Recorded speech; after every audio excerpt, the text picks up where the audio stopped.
Cindy, why don't you introduce to us the Iran segment?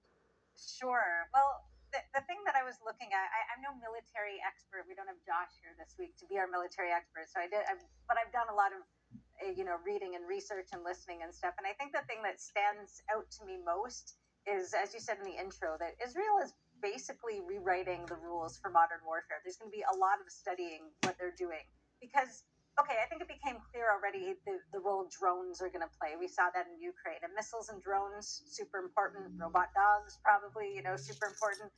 But the thing is, if everybody has the same tech, what makes the difference? And I think Israel showed us what makes a difference. It's intelligence, so like Mossad, actual on-the-ground intelligence, and innovation, and the integration of your different services. So like Mossad working with the Air Force is the main thing. So, I mean, they've been able to accomplish like just incredible things through that, innovation, as you will. So, for example, their first problem is how do you fight an enemy that's 1,500 miles away? They don't have planes, that can reach that far. So what they did is they took the American F-15s or F-35s rather that they got, and they retrofitted them to put missiles under the wings. Normally, they just drop bombs, right? Like that's what they do. So they retrofitted them to put missiles under the wings. So first of all, they had in-air refuelers, tankers, and they put the missiles under the wings, and they turned it into like a flying missile launcher by, flying the missiles up, and then you get that big arc so you can get further, and then it comes down, and they're able to guide them down where they want them to. So this is like hardcore, innovation to make that. No one's ever seen that before. So that was one thing they did. Then on the ground, I mean, I think a lot of people have heard about, they smuggled in all these drones, like in suitcases, commercial, just shipping. Anyway, they got in all these drones, got them armed, put units, and all this, was several different, units having to coordinate, position them where the Iranian launchers are, and were able to, in the very early days, take out the launch positions, which gave those, F-35s a chance to come in. And even Israel was surprised by the success of this. They thought there's going to be, 1,000 missile barrage launched after the initial attack, and only 100 or 200 ended up making it to Israel because they were so effective. They also saw that the Iranians were moving the missiles on trucks, so they went after the trucks, right? So they have thousands of missiles, but if you don't have a way to launch them, then you've, basically decapitated that ability. But then this is what they also did in this initial assault. They basically they made a fake phone call to all the head of the Iranian Air Force, and they got like 20 of them to go for an emergency meeting to their secret bunker, and then bombed it. So this accomplished two things. One, it got rid of them all very quickly. But two, those are the people that would give the launch commands for the counterattack. So there was literally nobody to give those commands. And all of this took years of planning. They had to know like how to make that call to all of them, where they would go, and to be in a position to bomb it and kill them all. So that's just like some of the things, they've done. And one of the analysis I was reading is like the amount of coordination that was required between different Mossad units and the Air Force is unprecedented. They were working together as if they were one unit, but they're not. They're very, very separate. They have their own bureaucracies, their own interests and stuff. And you can imagine this is many years in the making. So there's going to be, different administrations and heads, all kinds of things going on. Also what they did, so that strike there on those leaders, that was part of this now targeted assassinations too, right? We keep hearing about all the people that they've killed, top nuclear scientists, all these guys, a lot of the head, they basically had a strategic plan for, these targeted assassinations, and in what order, right? So first we're going to, kill the commanders so that they can't launch orders. Then the nuclear scientists, they can't start, rebuilding things, also send a message. And basically anyone in charge in any kind of position of authority in Iran knows that they could have their number, that they're not safe.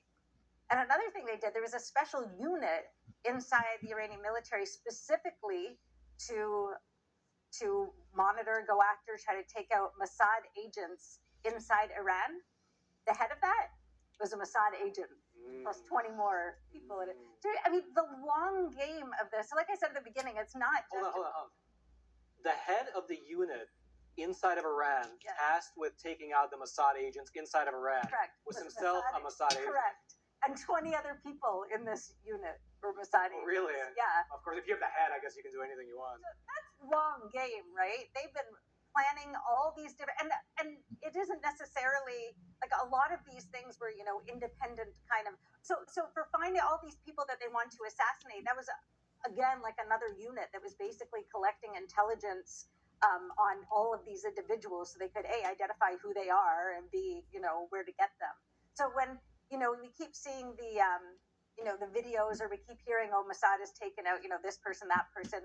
At the beginning, I was wondering, like, how do they know? I'm imagining them bombing an apartment block, and just assuming or something. No. These are like extremely targeted. So that's what I mean when I say kind of rewritten the rules in real time. And it's kind of two messages, right? It's one, hey, this is what is required now if you want to win, especially if everyone has equal technology. And two, you better do it because your enemy is capable, of learning these lessons too in doing it. So I'm sure this is going to be studied, very carefully and for a long time. And we don't know, the full impact yet. Many more surprises, other strikes coming. Well, watching what's happening in Israel right now, I was listening to a podcast maybe a year ago on big wars in the 20th century, and one of the things that really stuck out to me was the introduction of the submarine, and how you would spend so much money, building these top of the line ships, right? These like ships that would cost, I forgot the inflation adjusted number, but like $300 million, right, or something like $400 million, and they would take 2 years to build. It'd be like a 2-year lead time. But a submarine, which would cost the equivalent of like $10 million, would just come in and blow them up, and they couldn't do anything about it. Yeah. That was like a game-changing type of technology. And what Israel is doing, as I'm like everybody else, I'm just watching, the latest analyses that I could find. But it's like with the pagers a few months ago, and now with this, it's like what they seem to be doing is taking all these technologies that are the latest technologies in the 21st century, drone technologies, tiny little explosives, AI technologies, the latest in communication technologies, all that stuff. And they're the ones who are now implementing it in very smart ways. Let me ask you something. I want your opinion on this. Bibi Netanyahu is himself a former special operator, right? He himself was an on-the-ground special operator. Do you think because he himself has that on-the-ground knowledge that you can't just like read in a book or get from a special, report that somebody hands you, he himself is able to kind of promote people within the ranks or listen to the right opinion of the people who are on the ground? And because he is leading the government, that's why they're able to, implement these kind of crazy things. I mean, I suppose I know the current head of Mossad is, they're obviously working, very closely. And one of the big differences that happened is kind of, well, obviously the secretive nature, that's normal and stuff, but the audaciousness, of the plans and how huge that they were aiming for and succeeded. So I would guess that the leader would have to believe that that's possible. You're capable. If you think about it, it's a real David and Goliath. Like for Israel to potentially take out Iran, certainly they have control over the airspace. Iran has 10 times the population. It's like 10 million versus 90 million. And it's over 70 times the size of Israel. It's literally like Cuba taking out the U.S. Okay, let's see how this thing progresses. We'll see, exactly. It's been like a week. Let's see how it actually unfolds before we start saying what they've just like been able to accomplish already is pretty phenomenal. I mean, we'll obviously see, what happens next and how it goes down, but especially in that first 24-hour window, what they were able to go in and do through this, intelligence, innovation, and integrating their different operations is, like I said, it's kind of game changing, and everyone's going to be, looking at the lessons. Okay, one of the lessons I took away immediately, I watched the Crate online video. I sent it to all of you. It was like basically a 3D animation of part of the attack where like you were describing, they spent 8 months smuggling in the drones and all the different disparate technologies. They built like what appeared to be on the outside absolutely normal trucks, and then they would park the trucks near the sites, and then they would remotely launch bunch of the drones from the trucks. They had a separate site over on the outskirts of Tehran where they were able to go after, I believe, the individual scientists who were gathering there. And as I was watching this, I was thinking to myself, like, that is so dangerous, because I mean, in America, you have all the technology. I don't even know if you need to smuggle anything in. If you just smuggle in the people here, they can build these automatic launchers. Okay, very good topic to start with. A very, obviously important topic. Come back after the break, and we'll discuss also an important topic. The Trump Organization is launching a new phone.